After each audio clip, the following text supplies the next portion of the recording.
I'm not sure why they don't update the books on, you know.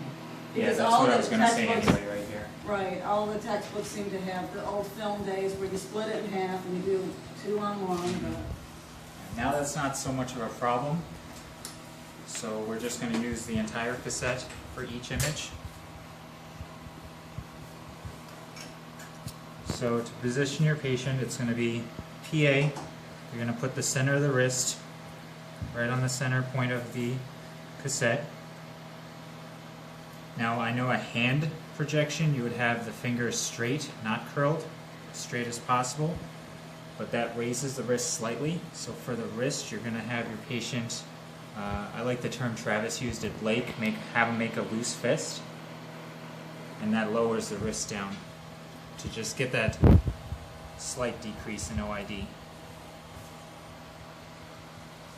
So once that's in position, then you can position your cassette.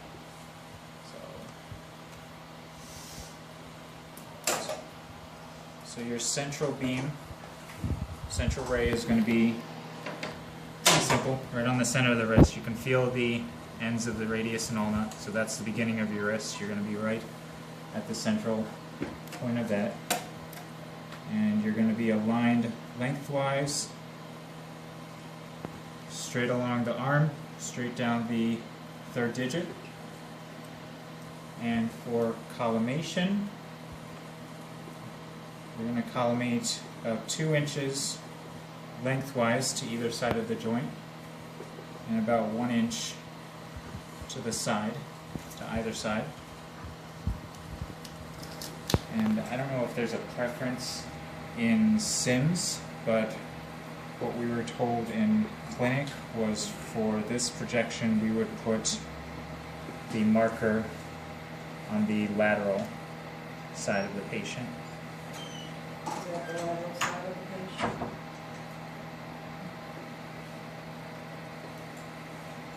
Yes? This is the lateral side, even though it's PA. Oh. That's the lateral side. Anatomically. That's right. So I was right. Just put the marker in wrong. It, on that marker, it's, for SIMS, as long as you're marking the correct side of the body, we're okay with that. What they tell you out in clinic, and what it's nice to do, is lateral side of the body all the time for any kind of extremity. The technique for this projection is going to be 55 to 3.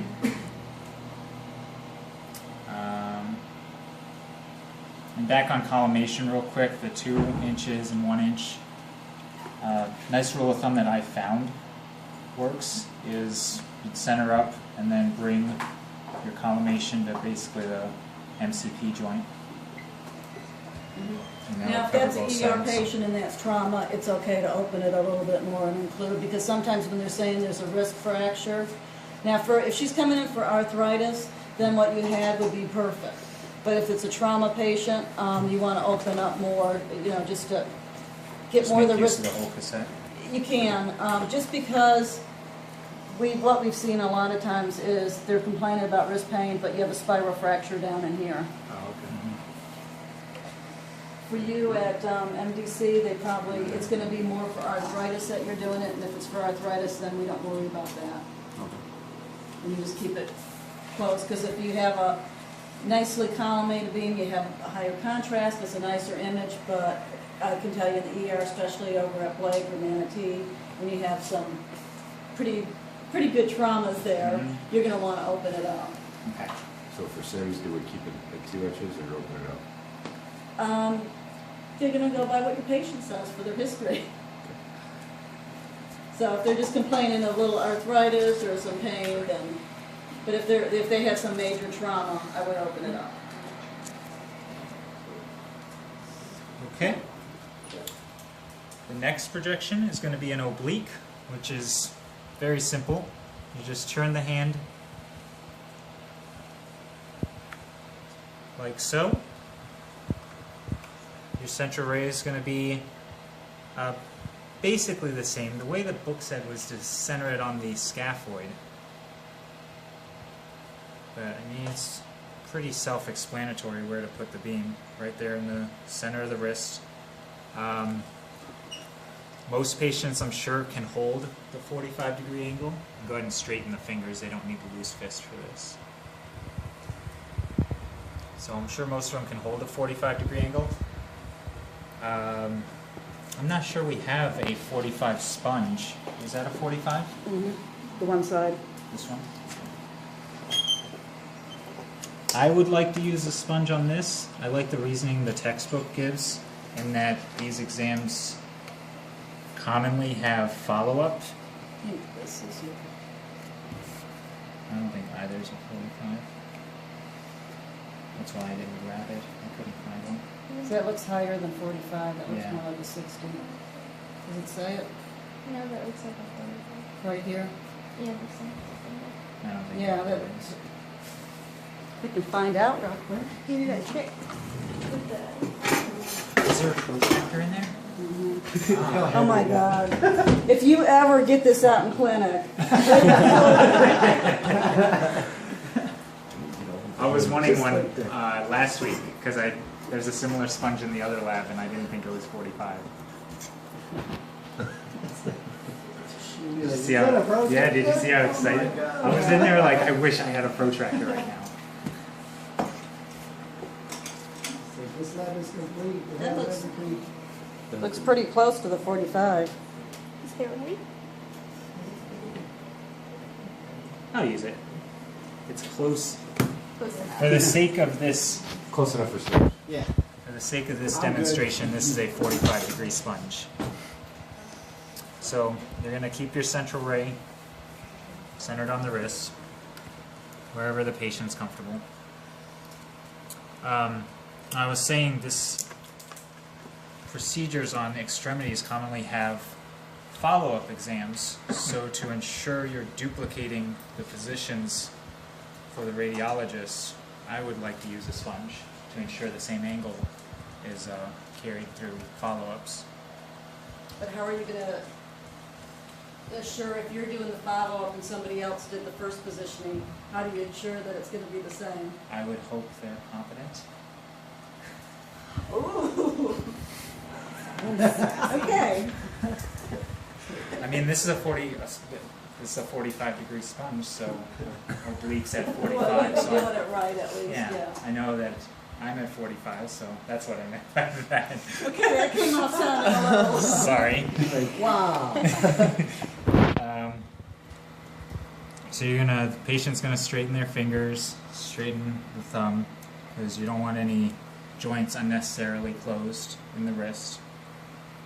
And then line the beam up, same lengthwise. And we can just drop our marker right there, I suppose, as long as it's not in a shadow of the body part. Put it someplace. Yeah. See, what's going to happen here is it's going to be magnified and it's going to be, you can just always slide it underneath your sponge. Or I'll just put it You know, out you can here. put it out here Okay. because it's going to be magnified and it's going to be tilted too. It's not going to look pretty. Yeah, and I want pretty images. Now this projection is taken, the technique is 58 at 3.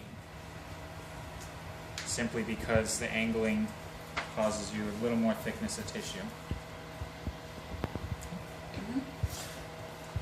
The third image in a standard wrist exam is going to be your lateral. And again, I like how Travis said in clinic is to make like you're doing a karate chop. Straighten the finger, straighten the thumb. I like putting the thumb down here so it reduces superimposition. And you're going to line up your... You have to watch your patient because she keeps moving on. Yeah, I would ask my patient to stop twiddling her thumb. To help ensure a true lateral, I was told it helps to line up the second and third MCP joints so that they are directly above one another. And what you can also do is use your sponge if you like, just to see if you're lined.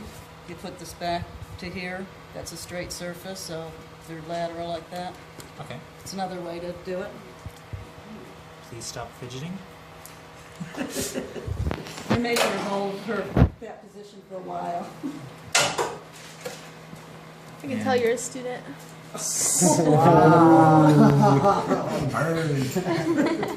Central rate is going right into the wrist. I'm just going to ignore that one. Just crank up the mask.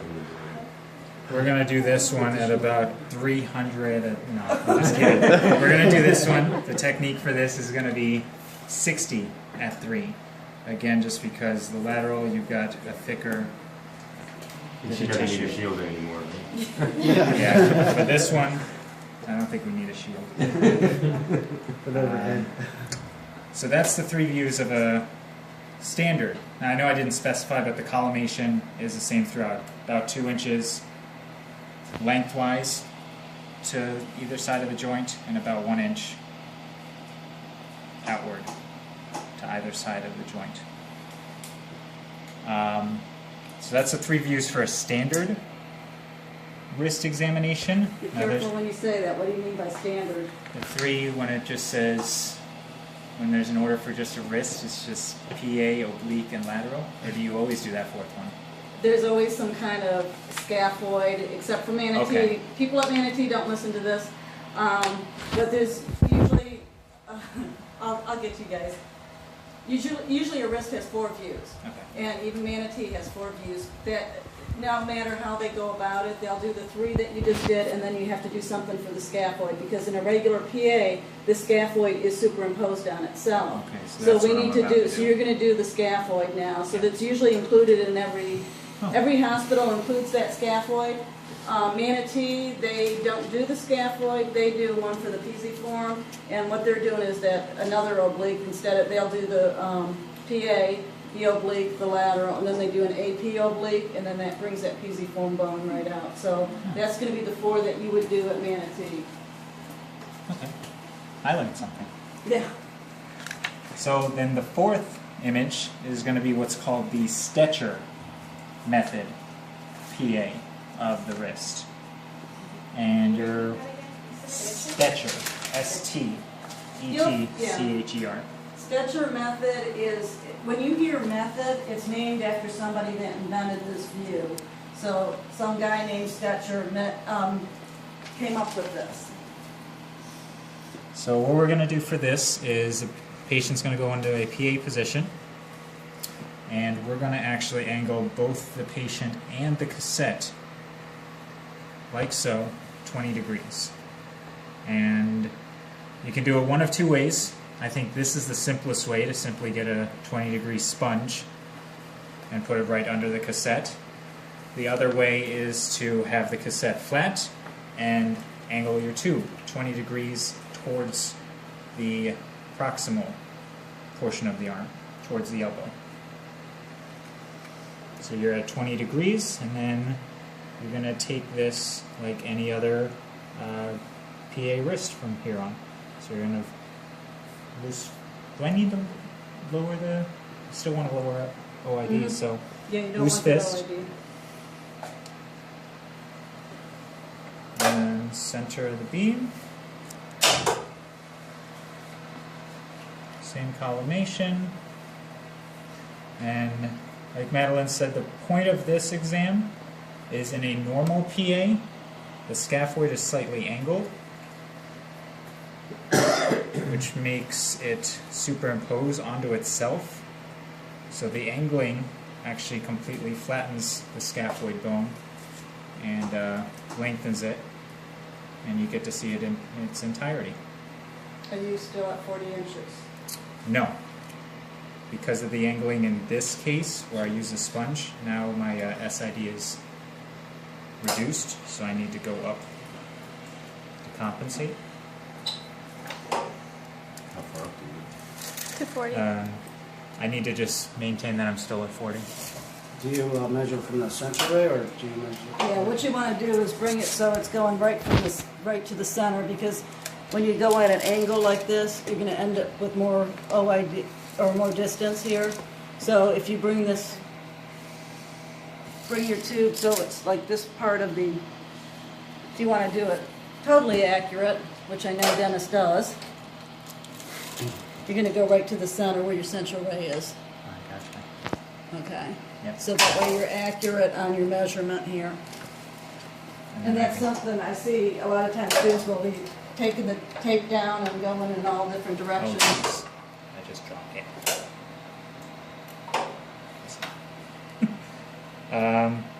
Yeah, same rules as the PA, same collimation. The technique is also the same as the PA, 55 and 3.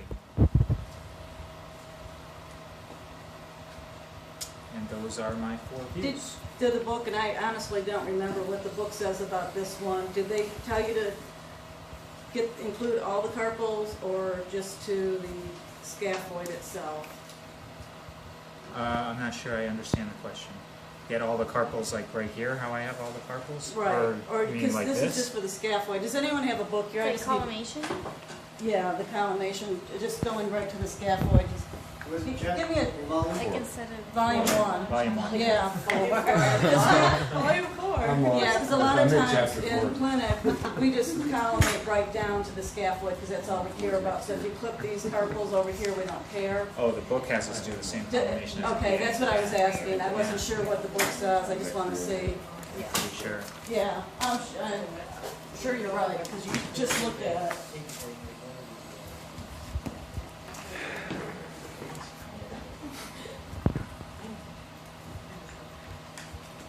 Yeah, your book has it open all the way.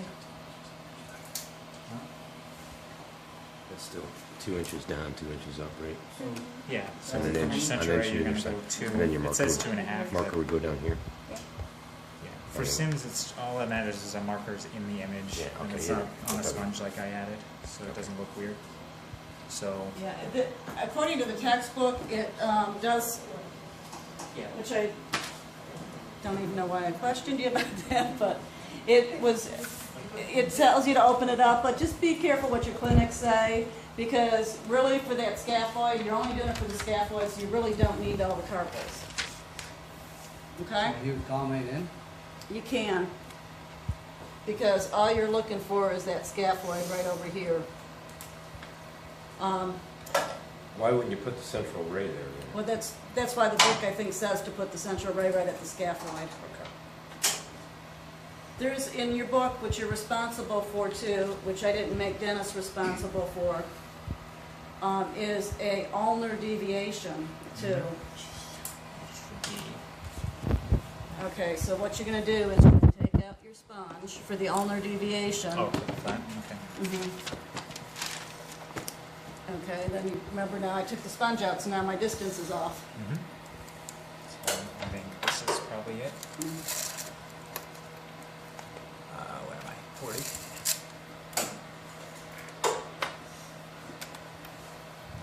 So for that, try not to.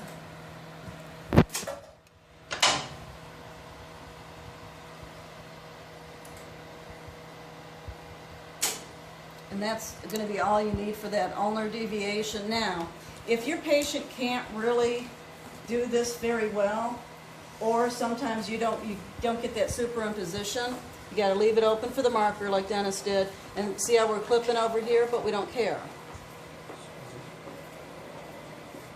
Wouldn't it be on the side of the ulna? No, your scaphoid's over here with the radius. Okay, so then what's the ulnar deviation? This just means you're bending, That's you're flexing just the your name ulnar of the side. view. Oh, You know what it okay. is, I get what you're saying, I really do, because it doesn't make sense.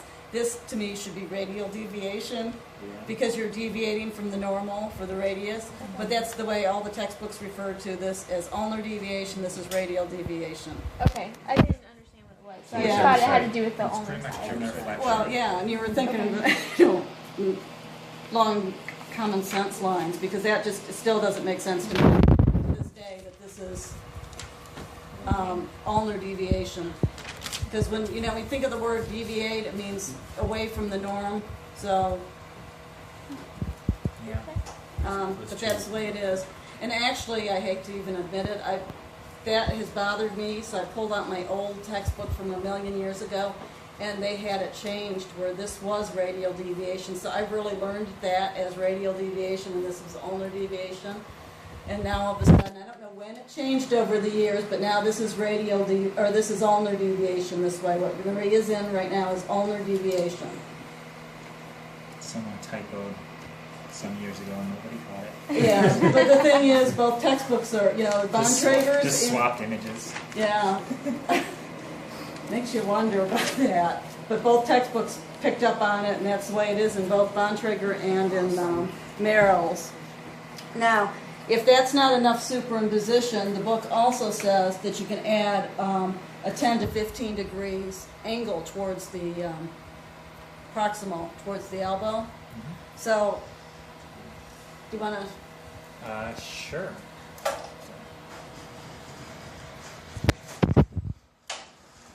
Good. Oh boy, I have to Yeah. really bring this out.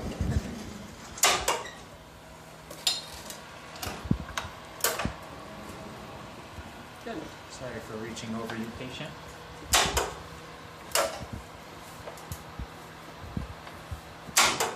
Why am I even lining that up first? So, you said 15 to 20?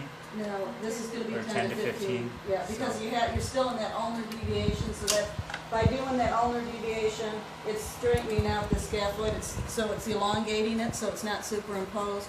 Because with that scaphoid, sometimes when you have a fracture, you fall down, the first thing you do is put your hand down like that to catch yourself. You fall down, you can fracture the scaphoid is a lot of times what happens. And that center of the scaphoid is called the waist of the scaphoid, and that's usually where the fracture is. But when you see it on a PA, it's superimposed. So you could do this one instead of this Stetcher? Yes, Okay. one or the other, depending on your facility, what they want. But if your patient really can't get in this, then just go ahead and do the Stetcher. It's going to do the same thing. The only thing is I'm not sure I'm at 40. Stetcher. Ulnar deviation? This is ulnar deviation. Yeah. Yeah, we just bring it over. Just like this. This is the 20-degree angle of the tooth. 10 to 15. You don't need as much of an angle because you already have her in that ulnar deviation. So would you go crosswise or lengthwise on it? Doesn't matter. Doesn't matter? Doesn't matter because you're going to have either way. Look at The all this reason, free cassette. yeah, and what I like about this, the way lengthwise, is when you go to display it, it's going to be right up there, because this is going to be the bottom of your cassette, so it's going to be displayed correctly. And the technique is the same? It's going to be the same as the 55 PA. to 3. All PAs are 55 and 3. Obliques are 58. Laterals at 60. I think those are my 4 to 6 or 7 projections.